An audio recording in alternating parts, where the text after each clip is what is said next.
क्या आप भी लोगों के बारे में सोच सोचकर, नेगेटिव चीज़ों के बारे में सोच सोचकर खुद ही को हार्म करते हैं? जब किसी और पर बस नहीं चलता ना, तो इंसान खुद को ही दुखी करता है, खुद को ही बहुत कोसता है, हार्म करता है, डिप्रेशन में चला जाता है और हर चीज़ का दोष किस पर मरता है? सिर्फ और सिर्फ अपने आप पर। अगर आप भी ऐसा करते हैं तो आज का ये वीडियो ज़रूर पूरा एंड तक देखिएगा। सेल्फ पनिशमेंट क्या है? किसी ने आपके साथ कुछ भी कर दिया, आपको डाउन फील कराया, आपका कॉन्फिडेंस खत्म किया, आप पर दोषारोपण किया और आपने क्या किया? आपने उसकी बातों को बिलीव कर लिया और खुद को ही कम माना। अपने आप को एक डोरमैट बना लिया कि आइए जिसको जो मर्जी मेरे साथ करना है करिए, क्योंकि मैं तो एक डोरमैट हूँ, पैर पहुँच के आप चले जाइए आगे। लोग आपकी अच्छाइयों का फायदा उठाते हैं और आगे बढ़ जाते हैं। उल्टा अप्रिशिएट करने के बजाय आप ही को भला बुरा कहते हैं और सारी गलती भी आप ही की कहते हैं, क्योंकि आपने कभी भी अपनी खुद की रिस्पेक्ट नहीं की और इसीलिए दुनिया ने भी आपकी रिस्पेक्ट नहीं की। तो सेल्फ पनिशमेंट वही लोग अपने आप को देते हैं जो खुद की सेल्फ रिस्पेक्ट करते ही नहीं है। किसी ने क्या खूब कहा है कि सही कौन है और गलत कौन है ये तो नहीं पता, लेकिन अगर कोई अपनी गलती रियलाइज करके सही दिशा में चले और अपनी चीज़ों को सही करने की कोशिश करे तो उससे बड़ा सही भी कोई नहीं है। सो हेलो एवरीवन, आज के इस वीडियो में मैं बात करूंगी सेल्फ पनिशमेंट की, क्योंकि बहुत सालों तक सेल्फ पनिशमेंट हम सब अपने आप को देते आए हैं। बहुत चीज़ों में हमने अपने आप को अंडर एस्टिमेट किया है। तो बस आज का वीडियो का मकसद यही है कि आप जितना सोचते हैं कि आप कमज़ोर हैं उतने आप नहीं हैं, आप बहुत ताकतवर हैं। आप अपनी चीज़ों को पहचानिए, खुलकर जीने की कोशिश कीजिए। आप अगर अपने आप को घुटन में और दबाव में महसूस करते हैं तो बिलीव मानिए कि आप अपने आप को बहुत बड़ा सेल्फ हार्म कर रहे हैं, जिससे आपकी पर्सनालिटी तो डाउन होगी ही, आपके अंदर फ्रस्ट्रेशन बढ़ेगा, डिप्रेशन बढ़ेगा और फिर वो चीज़ों का असर आपकी फैमिली पर, आपके बच्चों पर, आपके नोन लोगों पर, फ्रेंड्स पर, सब पर पड़ेगा। इन शॉर्ट आपकी ही लाइफ में इस चीज़ का बहुत ही ज़्यादा बुरा इम्पैक्ट पड़ेगा। तो सबसे पहले मैं बात करती हूँ कि पनिशमेंट होता क्या है। तो फ्रेंड्स, इंडिया में तो आपको पता ही है कि हर चीज़ में एल्डर्स ने हमें पनिश किया है, हमारे टीचर्स ने हमें पनिश किया है, पेरेंट्स ने पनिश किया है और बस वो पनिशमेंट का रास्ता ही एक उनको पता है कि जिससे कि भाई मेरा बच्चा सुधर जाएगा या मेरा स्टूडेंट सुधर जाएगा तो मैं इसको पनिश कर देती हूँ एंड बात ख़त्म हो जाएगी। सो फ्रेंड्स, आज की साइकोलॉजी की अगर मैं बात करूं, अगर मैं चाइल्ड साइकोलॉजी भी पढ़ती हूं तो उसमें भी है कि आप किसी को भी अगर पनिश करेंगे तो ये कोई ज़रिया नहीं है, पनिशमेंट से कोई भी चीज़ ठीक होने वाली है ही नहीं। उल्टा वो पनिश करने की वजह से उसका पर्सनालिटी में जो इम्पैक्ट पड़ेगा वो सिर्फ और सिर्फ नेगेटिव ही होगा। बल्कि अगर आप उस चीज़ को प्यार से समझाएंगे, कुछ अगर अच्छी बातें हैं उन्हें अप्रिशिएट करके कम जो चीज़ें हैं उसको भी एक बारी अटेम्प्ट करेंगे बात करने की और बहुत प्यार से समझाएंगे तो वो चीज़ें फिर भी ठीक हो सकती हैं। लेकिन गुस्से से और पनिश करने से कुछ भी ठीक नहीं होता। तो बात यहाँ तक ठीक है कि चलो हमने दूसरे को पनिश किया है, दूसरा उसको खुद हैंडल करेगा, बट बात तब बिगड़ती है जब आप अपने आप को ही पनिश करने लग जाते हैं। हर चीज़ का दोषारोपण आप खुद को ही देने लग जाते हैं। यार मैं ही अच्छा नहीं हूँ, यार मैं ही इतना नहीं कमाता हूँ, यार मेरे में ही कमी है, मैं ही सुंदर नहीं हूँ, या मैं ही इस फैमिली को बिलोंग करता हूँ तो मैं ही ऐसा ही हूँ, मेरे ही सब कुछ चीज़ें खराब हैं।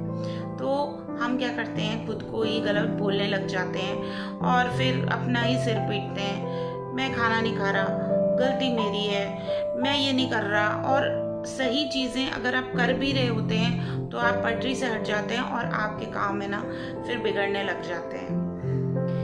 तो इस इशू को, ये एक ऐसा यूनिवर्सल इशू है कि आज बच्चे भी अपने आप को सेल्फ हार्म करते हैं। अगर किसी ने बोला कि भैया हम तुझे नहीं खिला रहे हैं तो बच्चा भी यही सोचेगा यार मुझ में कमी है, मैं खेलूंगा ही नहीं। अब मैं जाऊंगा ही नहीं, मैं पार्टिसिपेट करूंगा ही नहीं, अपने अंदर ही वो दोष ढूंढने लग जाता है। और बस सेल्फ हार्म को ही हम सेल्फ पनिशमेंट ही कहते हैं, कि अपने आप को पनिश करते हैं और हम अपने आप को पीछे खींच लेते हैं इंजॉयमेंट से, या कुछ नई लर्निंग से, या कुछ अपनी लाइफ जीने से। हम बच्चों को तो समझाते हैं, कैसे भी करके समझाते हैं कि नहीं बेटा आपको आगे बढ़ना है, लोगों का काम कहना है, आपकी गलती नहीं है, ये वो। लेकिन हम खुद के साथ जब सेल्फ पनिशमेंट करते हैं, सेल्फ हार्म करते हैं, तो बच्चे भी वही चीज़ लर्न करते हैं, हमारे बोलने से कुछ नहीं होता। और हमें ये रियलाइज़ करना चाहिए कि अब हम बड़े हो चुके हैं, हम अगर खुद को इम्पोर्टेंस नहीं देंगे तो कोई भी हमें इम्पोर्टेंस नहीं देने वाला है। अब बाहर से कोई आकर नहीं कहेगा कि नहीं नहीं तुम्हारी कोई गलती नहीं है, तुम अपने आप को मत कोसो, तुम्हारी गलती नहीं है, ये वो। हाँ, बड़े बुजुर्ग कहते हैं कि अपने अंदर झांको, अपनी चीज़ों को इम्प्रूव करो और दूसरों को छोड़ दो। ठीक है, हमने दूसरों को छोड़ दिया, बट इसका मतलब ये नहीं है कि हर चीज़ में हमारी ही गलती है और हम ही गलत हैं। तो उस वजह से क्या होता है कि आप दबते रहते हो। तो पहले के ज़माने में बड़े बुजुर्ग यही कहते थे कि भाई हम दूसरे को तो कुछ नहीं कह सकते, हम खुद ही चेंज कर लेंगे अपने आप को, खुद ही अपने अंदर कुछ कमियां होंगी उसको देख लेंगे। तो भाई अब वो ज़माना नहीं है, वो उस तरीके का माहौल नहीं है। वो बड़े बुजुर्ग वो फैमिली में एकता चाहते थे, वो कहीं लड़ाई नहीं चाहते थे, वो कुछ नहीं चाहते थे। तो इसलिए वो बस हमें सब्र से रहना और बस हर चीज़ का शुक्राना करना, यही सब सिखाते थे। वो चीज़ें इम्पॉर्टेंट हैं, बट अगर आप खुद को हार्म कर रहे हो, आप अगर ये पैटर्न नोट कर रहे हो कि यार आप कदम घुट रहा है, आप अकेले पड़ गए हो, आप डिप्रेशन में चले गए हो, आप किसी को कुछ मुंह पे बोल ही नहीं सकते कि भाई तू गलत है, अपने लिए आप स्टैंड ही नहीं ले सकते, तो फिर ये सब चीज़ें है ना, मतलब ये सब चीज़ें फिर काम नहीं आने वाली आपकी। तो इन सब चीज़ों से बचें कैसे, हम सेल्फ पनिशमेंट से, सेल्फ हार्म से बचें कैसे? सबसे पहले तो आप अपनी लाइफ को ऑब्जर्व कीजिए, अपने आप को ऑब्जर्व कीजिए, आपका पैटर्न क्या है, आप किन चीज़ों में कैसा रिएक्ट करते हैं। आपको अपनी गुड हैबिट्स भी पता होंगी, आपको अपनी बैड हैबिट्स भी पता होंगी। तो अपने आप को ऑब्जर्व कीजिए, अपने अंदर अब अपने अंदर झांकने का टाइम आ गया है। तो इसके लिए आप एक स्वॉट एनालिसिस भी कर सकते हो, जिसको मैं कहती हूँ स्ट्रेंथ, वीकनेसेस, अपॉर्चुनिटीज़ और थ्रेट। अगर आप कुछ चीज़ अचीव करना चाहते हैं, तो अगर आप अपने आप को ऑब्जर्व कर रहे हैं तो आपकी स्ट्रेंथ क्या है। हो सकता है किसी की स्ट्रेंथ हो कि वो बहुत अच्छे से बातचीत कर सके। उनको थ्रेट क्या है, भाई मुझे तो मेरे मतलब फैमिली का थ्रेट है कि मैं अगर अपने लिए स्टैंड लूँगी तो सबसे पहले मेरी फैमिली ही मेरे विरोध जाएगी। तो फिर उसके बाद मेरे पास अपॉर्चुनिटीज़ क्या हैं। तो जब एक आप अपना एनालिसिस कर लेते हो ना कि मेरी स्ट्रेंथ, वीकनेस, अपॉर्चुनिटीज़ और थ्रेट्स क्या हैं, तो उसके बाद आपको इन सॉल्यूशंस भी मिलने चालू हो जाएंगे।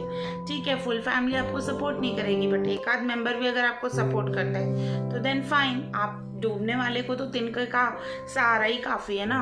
अगर हो सकता है आपका बेटा या बेटी आपको सपोर्ट करे तो दैट्स ऑल्सो इनफ। या फिर आपको पता है कि भाई ये मेरी वीकनेस है, अगर ये मेरे सामने रो दिया तो मैं भाई ढीली पड़ जाऊंगी, तो फिर ठीक है आपको इमोशनल मैनेजमेंट सीखना होगा। तो वो सब चीज़ें बात की हैं कि आपको वीकनेसेस हैं क्या आपकी, उसके ऊपर ओवरकम करना, वो सब चीज़ें बात की हैं। बट सबसे पहले आज की डेट में आप कंफ्यूज्ड हो, इसीलिए तो अपने आप को सेल्फ हार्म कर रहे हो, इसीलिए तो अपने आप को पनिश कर रहे हो। आप कंफ्यूज्ड हो, आपको अपने बारे में नहीं पता। कह दिया कि ये चीज़ चल रही है तो आप भी जाके वो चीज़ ले आए। किसी ने कह दिया ये कोर्स कर लो, किसी ने कह दिया ये कर लो, किसी ने कह दिया वो कर लो, तो आप भाई भीड़ चाल के बातों में आ गए और आप करने लग गए। तो आप ही कंफ्यूज्ड हो, आपको पता ही नहीं है कि आप हो कौन। तो जब हमें ही नहीं पता कि हम कौन है तो हम दुनिया को थोड़ी ना छोड़ देंगे, भाई तू ही मेरे को अंडरस्टैंड कर ले, क्योंकि भाई तू अंडरस्टैंड। और फिर उसके बाद दूसरे पे इल्ज़ाम लगाना कि भाई मुझे तो अंडरस्टैंडिंग बंदा मिला ही नहीं है, मेरी तो फैमिली अंडरस्टैंडिंग ही नहीं है, मेरे तो फ्रेंड्स मुझे अंडरस्टैंड नहीं कर सकते। फिर एक कोने में जाके बैठ जाएं और बस मुझे कोई प्यार नहीं करता, मुझे कोई अंडरस्टैंड नहीं करता, मेरी तो कोई फीलिंग समझता ही नहीं है। तो तो भाई ये सब चीज़ें नहीं होंगी यार लाइफ में कभी भी। You yourself have to understand yourself, your behaviour, everything, and then make a chart of it, what is it, कि आपका गोल क्या है और आप खुद क्या हैं।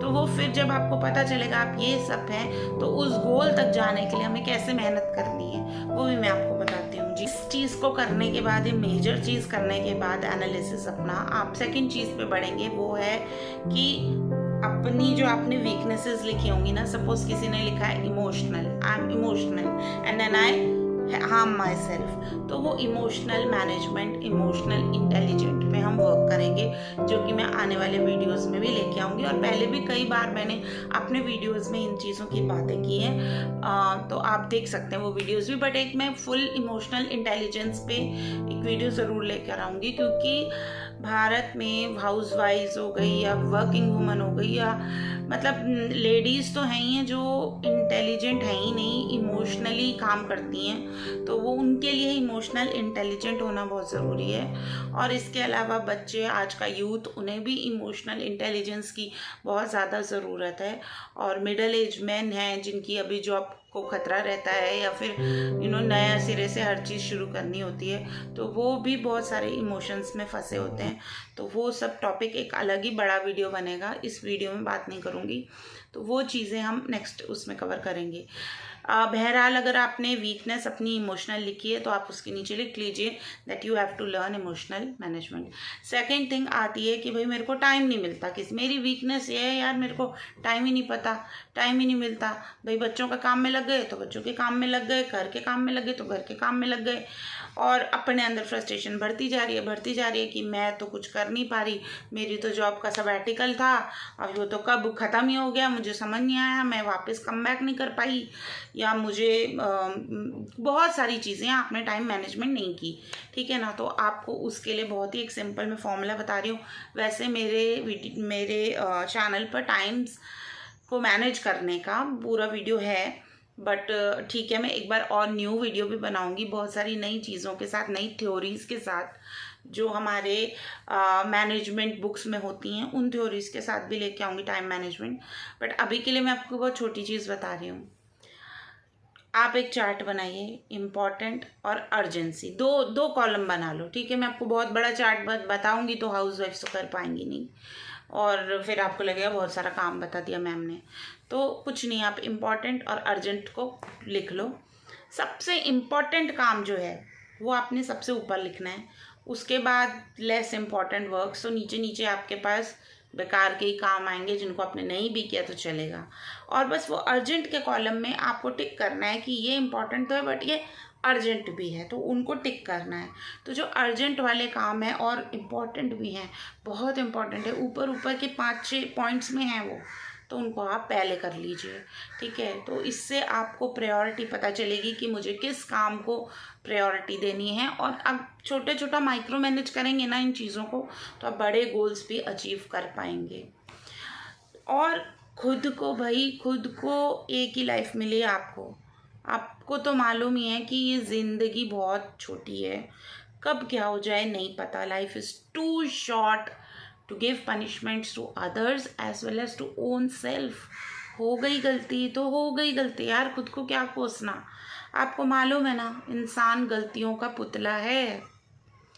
अगर ह्यूमन बीइंग्स ही गलती नहीं करेंगे तो कैसे हम कोई हम 6 सिग्मा खुद तो हैं नहीं भाई कि हम 6 सिग्मा है। हाँ, हम बहुत सारी बेल्ट्स लेते हैं बाहर से, जो मैं मैनेजमेंट वाले लोगों को बोल रही हूँ, आप जितनी मर्जी बेल्ट्स ले लो यार 6 सिग्मा की, 0 डिफेक्ट बेल्ट भी आप सर्टिफिकेशन कर लो, बट आप ह्यूमन बीइंग हैं, आप एरर करेंगे।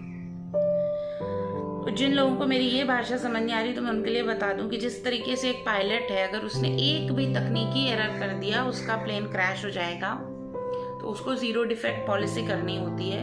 तो वो सब कुछ टेक्निकल होता है भाई, पायलट का काम पूरा टेक्निकल है, क्योंकि वो खुद एक ह्यूमन है, ठीक है। फिर भी हम एक 0.0% है ना, ह्यूमन बीइंग एरर भी कहते हैं कि भाई गलती से कोई गलत बटन ना दब जाए। बहुत सारे प्रोटोकॉल्स होते हैं, यार हम ह्यूमन बीइंग्स हैं, हमारे अंदर तो इमोशंस हैं, फीलिंग है, सब कुछ है, इसीलिए तो हम ह्यूमन बीइंग्स हैं। तो हम तो 0 एरर हो नहीं सकते। हम तो जीरो डिफेक्ट हो नहीं सकते, हम तो गलतियां करेंगे, हम तो गलतियों के पुतले हैं। खुद को हार्म क्यों देना है फिर? भाई माफ करो, जाने दो। और इस बात से एक लाइन से मैं वीडियो को एंड करूंगी यहाँ पे, नहीं तो बहुत बड़ा हो जाएगा, बहुत सारी चीजें हो जाएंगी, बहुत थ्योरेटिकल बातें भी हो जाएंगी। तो एक लाइन थी, बड़े बुजुर्गों ने मेरे घर में, मेरे बड़े बुजुर्गों ने कहा था मुझसे कि सतविंदर, आपके सामने देसी घी का डिब्बा भी अगर कोई गिरा दे तो आपको रिएक्ट नहीं करना, आपको नहीं बोलना कुछ भी। गिर गया, ओवर हो गया, वो चीज़ वापस हो नहीं सकती। उसके बाद बोल के कोई फ़ायदा नहीं है, लड़ाई करके कोई फ़ायदा नहीं है। आप ही एंग्री होगे, फिर खुद को हार्म करोगे। और एक बात बता दूं, सेल्फ पनिशमेंट की जो सेल्फ हार्म की जो फर्स्ट पॉइंट होता है ना, वो एंग्री होता है। आपको गुस्सा आया, दूसरे का कुछ बिगाड़ नहीं पाए, खुद का तो बिगाड़ रहे हैं। डाइट कर रहे थे अच्छी भली, भैया तूने ऐसा कर दिया, मैं ठूस के खा के आ गया, सही है? या मैं तो भाई पढ़ रहा हूँ तो तेरे लिए पढ़ रहा हूँ, जब मैं नहीं पढ़ रहा, आज मैं नहीं कंप्लीट कर रहा अपना काम। तो भाई इंडिया में ये सब चीज़ें होती हैं। दूसरों पर डिपेंड होना छोड़ दो, अटैचमेंट्स छोड़ दो, करो सब कुछ करो, पर उतना ही करो जितना जायज़ है। जहाँ तक आपके एक बाउंड्री क्रॉस नहीं हो रही, उसके बाद भी अगर आप कर रहे हो और खुद को हार्म कर रहे हो तो दोष सिर्फ आपका है। बस घी के डिब्बे का एग्जाम्पल याद रखिए आप। चलिए फ्रेंड्स, इसी के साथ मैं ये वीडियो एंड करती हूँ और जल्दी मिलूंगी एक नए वीडियो के साथ। तब तक के लिए मेरे चैनल को, मेरे ये जो आप कंटेंट लाती हूँ ना मैं, होता तो मैनेजमेंट रिलेटेड है, ह्यूमन रिसोर्सेज रिलेटेड है, कॉर्पोरेट रिलेटेड है, लेकिन ये मैं सब कुछ कोशिश करती हूँ कि भाई आम भाषा में हर किसी को समझा दूँ। क्योंकि एक हाउसवाइफ और एक घर में रहने वाला स्टूडेंट या पढ़ने वाला, कोई टेक्निकल कोर्स करने वाले, ये सब जो होते हैं ना, ये सबों को लेमैन लैंग्वेज यानी कि बहुत नॉर्मल लैंग्वेज समझ में आती है। और ये अपनी ज़िंदगी के तो मैनेजर होते ही हैं भाई, ना सही किसी कंपनी के एमडी, पर अपनी ज़िंदगी को तो मैनेज करना ही है, अपने घर को तो मैनेज करना ही है। तो ये मैनेजमेंट प्रिंसिपल्स हैं जिनको मैं ईजी वे में आपके लिए ले आती हूँ। तो चलिए ठीक है, वीडियो काफ़ी लंबा हो गया, मैं चलती हूँ। और नेक्स्ट वीडियो के लिए अगर आपको सबसे पहले नोटिफिकेशन चाहिए तो सब्सक्राइब के साथ साथ वो बेल आइकन को भी दबा दो, ताकि मैं आपको सबसे पहले अपना वीडियो पहुँचा पाऊँ। धन्यवाद।